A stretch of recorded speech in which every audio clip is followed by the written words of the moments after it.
My fellow musicologists, welcome to the channel. I'm Alex Tamulis. All the Metallica family out there. It's a special date. It's the 25th anniversary of Load, and Load is one of my favorite albums.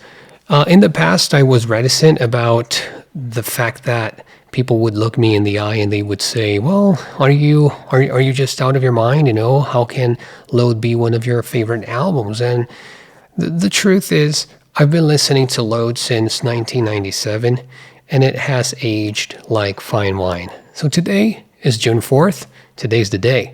So sit back, relax, let's cherish the memories and the details of this important step in the history of Metallica. Let me share my first Load memory. I remember listening to Until It Sleeps on the radio, and I was completely blown away right off the bat. I had previous exposure to Metallica. I was already a fan of the Black Album, but until that moment, it was mostly linked to the main songs, to the hits. And I hadn't really had the drive to stop and listen to the whole album and to grasp their work as a whole. And then I had the chance to listen to Until It Sleeps on the radio, and then some other day the music video came on MTV, and I was completely sold. I was just like, man, this is sick. It's amazing. And I decided to record this special video to talk about the music. And I'm actually going to delve deep into the music video. So click here if you want to watch that video somewhere here. Anyhow, the song Until It Sleeps really stuck. And when I heard Hero of the Day, I really liked it because back in the day I was very much interested in alternative music and hard rock. So the fact that Metallica was exploring that realm was very appealing to me. I'm a product of the 90s, the grunge, the modern rock era. So it was right up my alley. It was my cup of tea, and it shaped the way, like modern rock shaped the way that I thought about music production and I thought about songwriting. And I obviously expanded my vocabulary with other genres within rock and even like different genres, but the foundation was the mainstream modern rock of the early 90s and late 90s. That it helped me create my own alloy, my amalgam, if you will.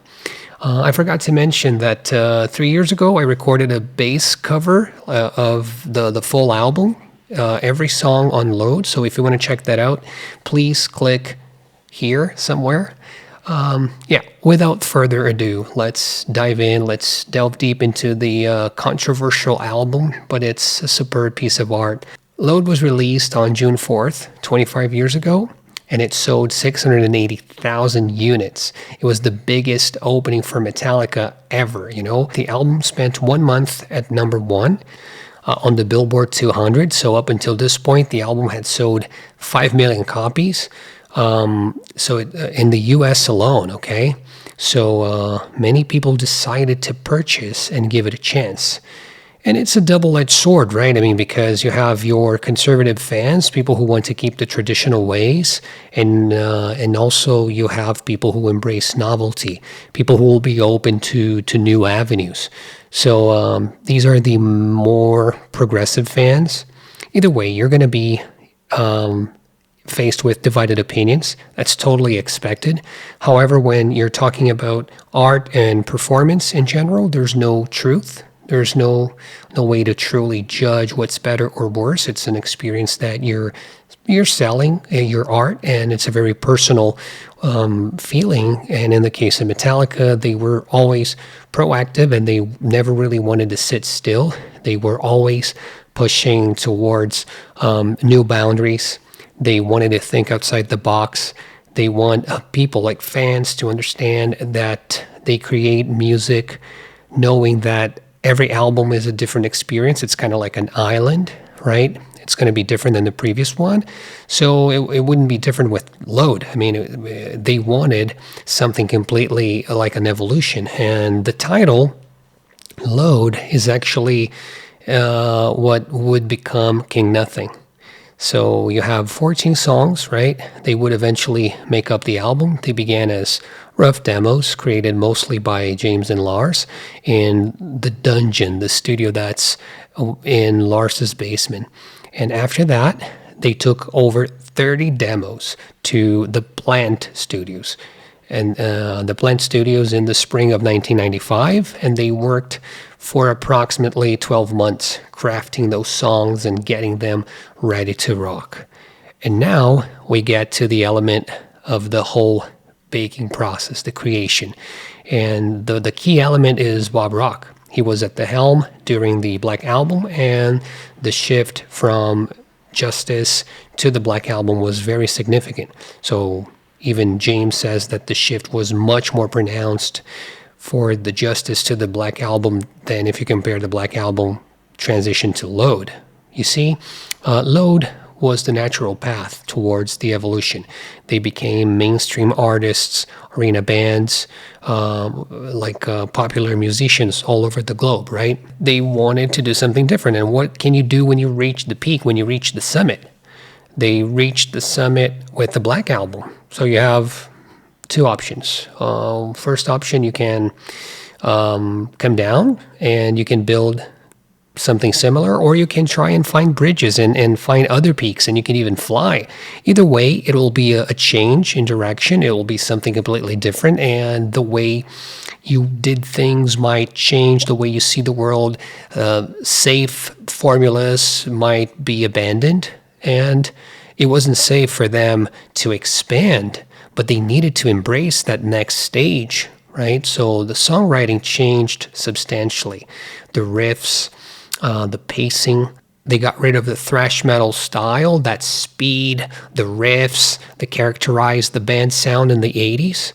And in place of those staccato riffs, James and Kirk experimented with more blues-based tones, more styles. You see them playing Telecasters or Strats, right? It's pretty neat, actually. It's novelty. They did that with the Black Album as well, but you have Lars with a more minimalist type of drumming, abandoning that speed, the complex double bass patterns of songs like One from Justice, using simpler techniques, playing styles, probably to veer towards more like, the groovy tunes. So the first song that they wrote after 4 years, from the Black Album, was Wasting My Hate. That song has a killer riff, okay? And they finished working on Load. They called it Load, but it became King Nothing.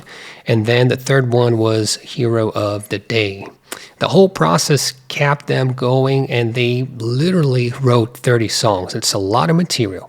How were they able to pull that off? They, entered the Plant Studios in Sausalito, California on May 1st, 1995. They began tracking the album. They had Bob Rock there. There's the producer from the get-go. James and Lars, they just expressed their desire that the songs, they had to be looser. They had to be more organic, more spontaneous than in previous recordings. So Bob Rock, he just tried to accommodate that wish. He encouraged both James and Lars to play together in the studio, experimenting with tuning, textures, tones, to keep open minds about the flow of ideas. They were having fun in the studio, so they were just letting their imagination go crazy, not really getting caught in some really anal production, really tight. The songs were just looser, livelier. The goal was to capture the spirit of the songs without really worrying about the technical stuff. So some songs that really popped into the scene during this time were 2x4, Devil's Dance. 2x4 is on Load, Devil's Dance on Reload. But then in November of 1995, James asked the other members, he said, I need some time out. I have to go into the woods. I need to clear my mind. He told the members that he was going through some rough patch with his father. His father had advanced stage cancer. He wasn't able to beat the disease. And James needed some time alone in the process. So along with his thoughts, he went to the snow, like to the wilderness. He jotted down many ideas for lyrics, including lyrics that he used for Until It Sleeps. So when he sings, for example, where do I take this pain of mine? I run, but it stays right by my side. You can really tell, right, that it's an emotional and difficult situation there.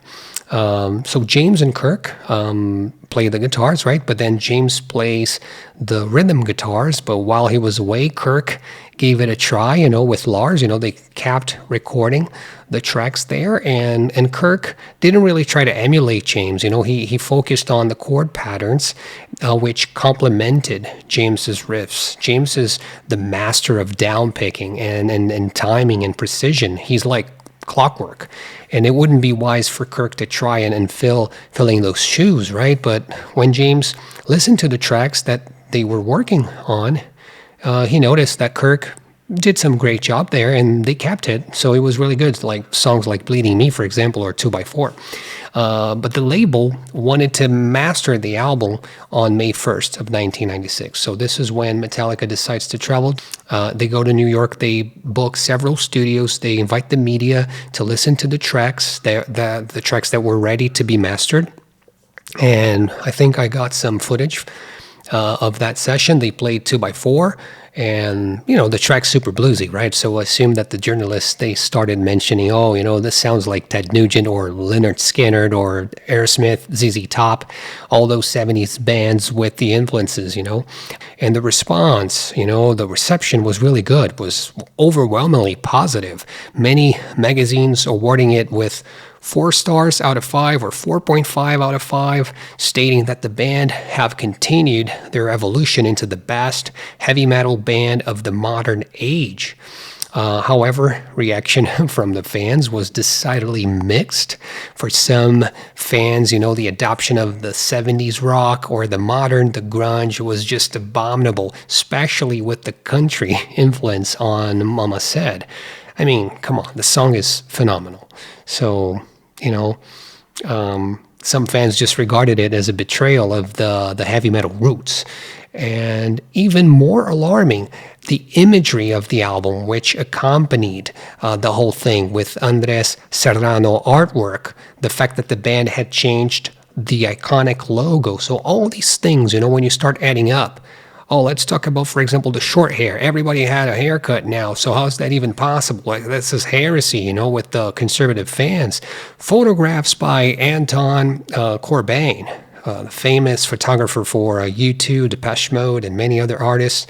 They had like eyeliner, tailored shirts, Cuban cigars, Cuban suits. Lars's case, Lars was wearing like a fur coat. Either way, the liner notes, the booklet was really beautiful, similar to U2, Achtung Baby. The square pictures, the studio shots, talking about that visual aspect of the ink blots, the Rorschach, really, really creative with the Rorschach. The psychologists called the projective test, right? The basic idea of a Rorschach is that the person is shown an image, so you have that ambiguity. What's the meaning of the image? The mind will work hard to impose meaning on the images, and the meaning is generated by the mind, obviously. But those ink blots on Load, maybe they're just related to the lyrics and maybe the overall feel of each song, regardless of what meaning. It's personal, right? And one can think that the album evokes the idea of rebirth. One is born by semen, one is born by blood. So the new being becomes one after the exchange of blood in the placenta. That would be a really cool motif, and that totally adds to the depth of the artwork. So it's the load of life through procreation, through birth. These themes are dealt with in Until It Sleeps, the music video, and I will tackle the music video in another video in a couple of days. But let's talk about the recurring themes. We can tell that there's a reference to blood on Bleeding Me and Ronnie. One could say that the thorn also is mapped to the blood. The thorn within song is related to religion. Religion is also present in Until It Sleeps, because it's about the relationship with pain and disease and the loss of a loved one. The theme of semen or sex, violence is present in Ain't My Bitch 2x4. You have alcohol on House That Jack Built, the Jack being Jack Daniels, for example. King Nothing is related to vanity, stardom, and narcissism. Hero of the Day is probably one of the deepest meanings in terms of like poetry, and it does resonate and bring the network of possibilities. So someone looking for a heroic figure in spheres of power, only to find out that these things are the reason that they're doomed in the first place. So the keepers of the flames, the people in power, do they hear the babies crying? Do they care about others? So we're constantly looking for heroes, and the pain that we feel sometimes is the only thing that comforts us. The light from the fire is destroying the house, but at the same time is providing warmth against the cold and also working as a beacon as they approach home when you read the lyrics. And it also mentions fear of other people's feeling towards you, such as hate, contempt. They try to break you, right? The singer says, James says, that they're trying to break me. And you build a wall, like he builds a wall around him to block himself from these things. So he tries to find shelter and protection.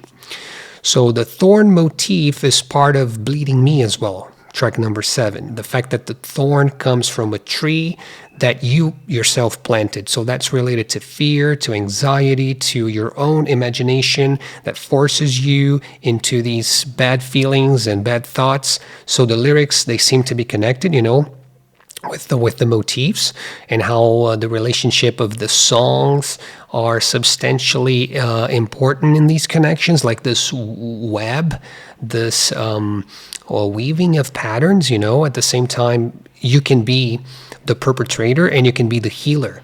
When he sings, "I am the beast, I am release," right, in Bleeding Me.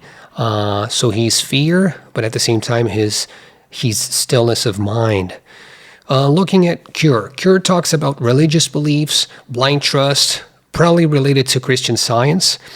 Since James, his mom, she was devoted of Christian Science, and he says, "I'm betting on the Cure.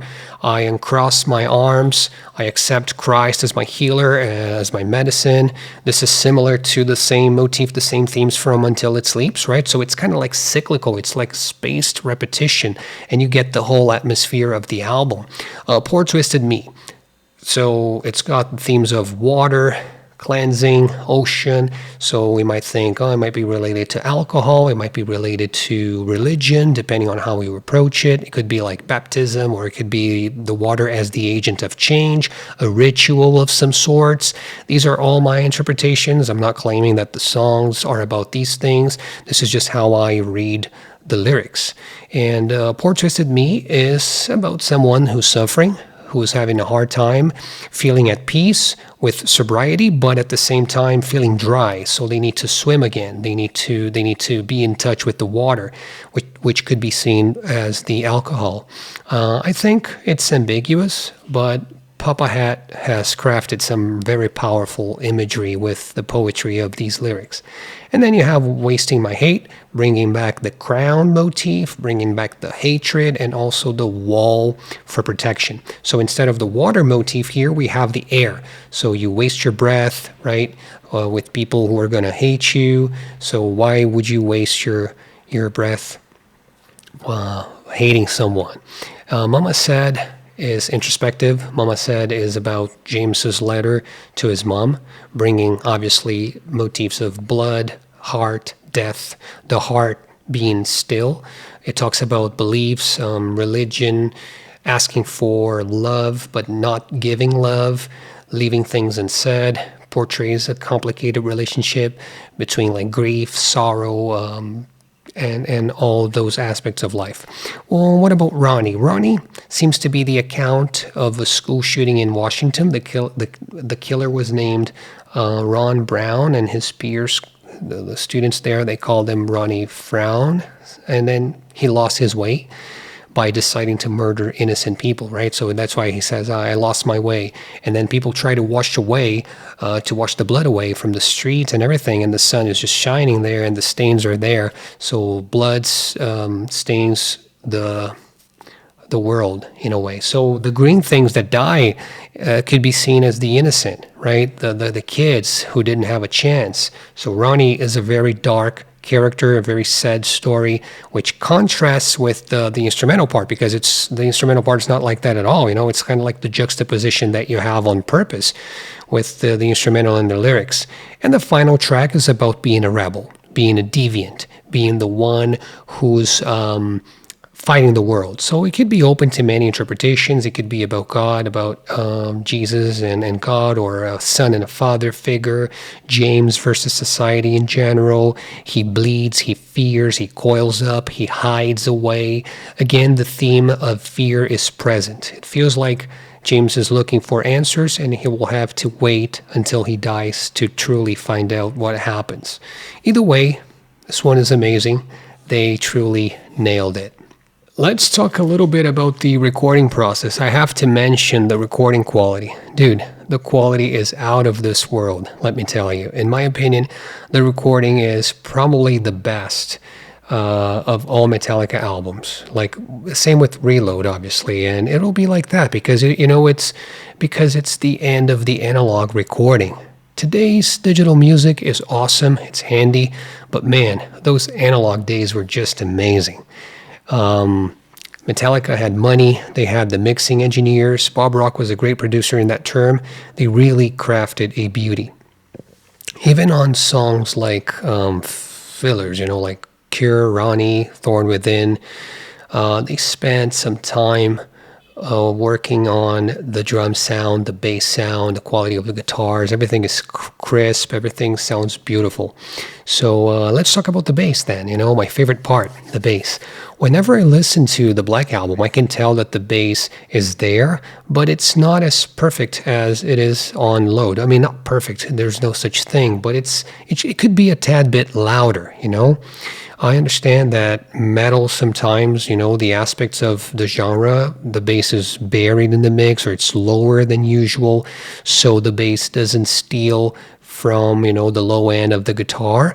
And James Hetfield, he talks about that, and he talks about the struggle that he has with the bass in order for him not to feel that the guitar is kind of thin.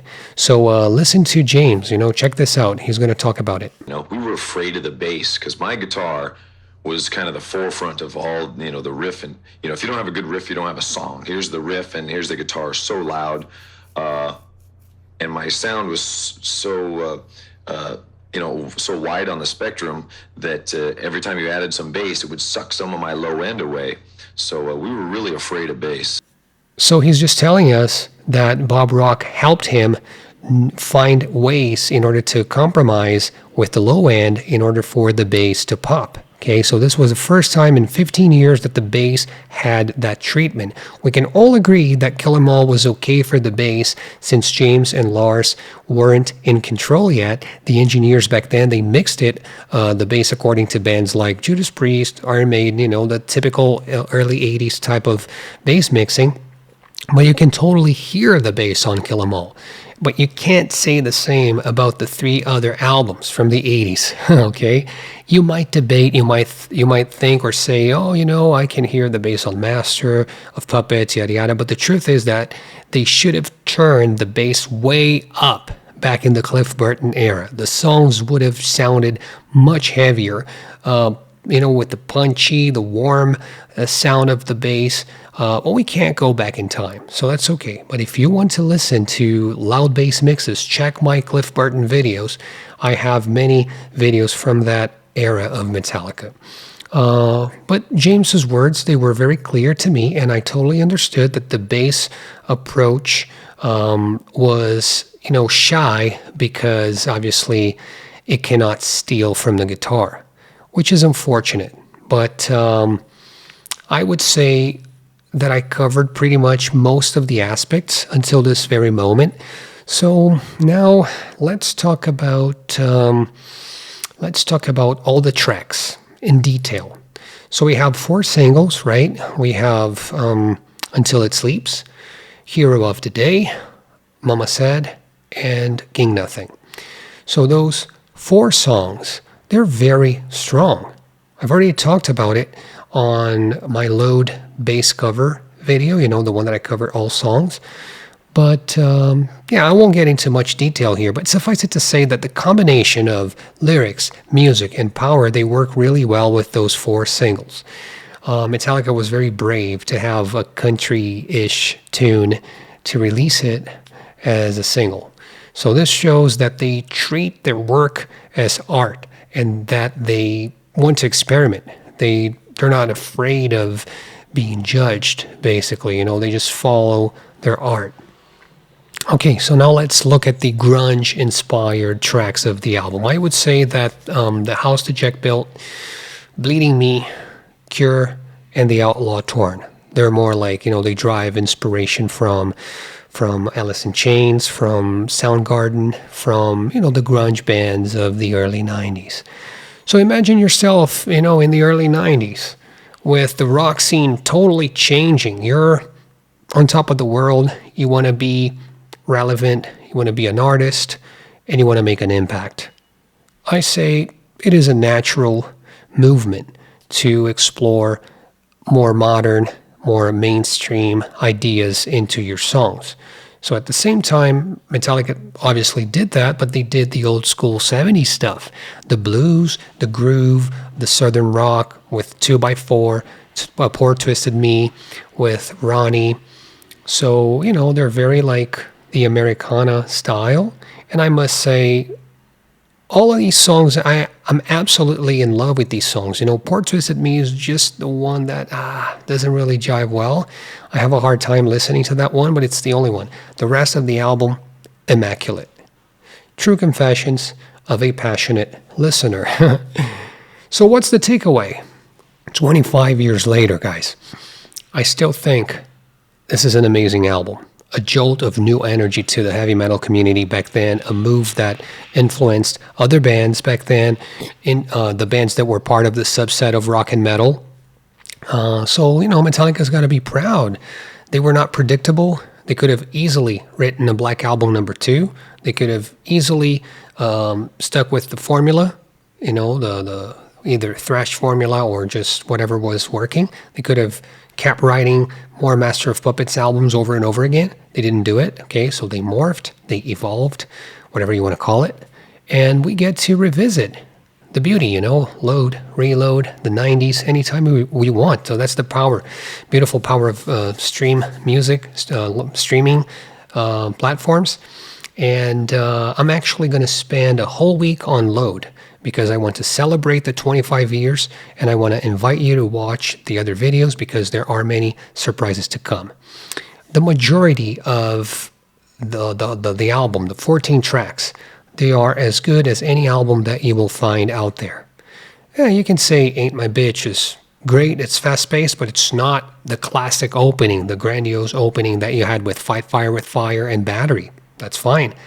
And, songs like Poor Twisted Me, Ronnie, they don't have the intensity and the speed of, the songs from the four albums of the 80s. But we do have many songs with like heavy riffs, ballsy riffs, melodies that are quite fair, a lot of experimenting, sounds or atmospheres with The House that Jack Built, the voice box, vocal effects, the melodies, the background vocals, ad-libs, you name it. So these things are very important for you to experiment. But all things must come to an end. And when Load ends, it ends on a high note with The Outlaw Torn, which is the epic, the song that it's probably the best song on the album, and one of Metallica's finest, especially in the 90s. We got to praise Lars's drumming on this one. It was a spot on. Very groovy with Jason's bass. James's voice, very strong, really shows his range. He's singing now ballads, powerful tunes, country tunes, bluesy ones, 70s style. So, you got the whole thing. It's beautiful with a very well-crafted production. So Load's got a lot in common with the Black Album. All right, so the transition from the Black Album to Load is less harsh than from Justice to the Black Album. It's not like the giant leap that people have claimed that it was, okay? So it has aged well, like I said. The album is crisp, sharp, just like the album Metallica, the Black one. You know, they spent $1 million recording the Black Album. And with this one, they probably spent a lot of money too, but everything sounds crystal clear regardless, okay?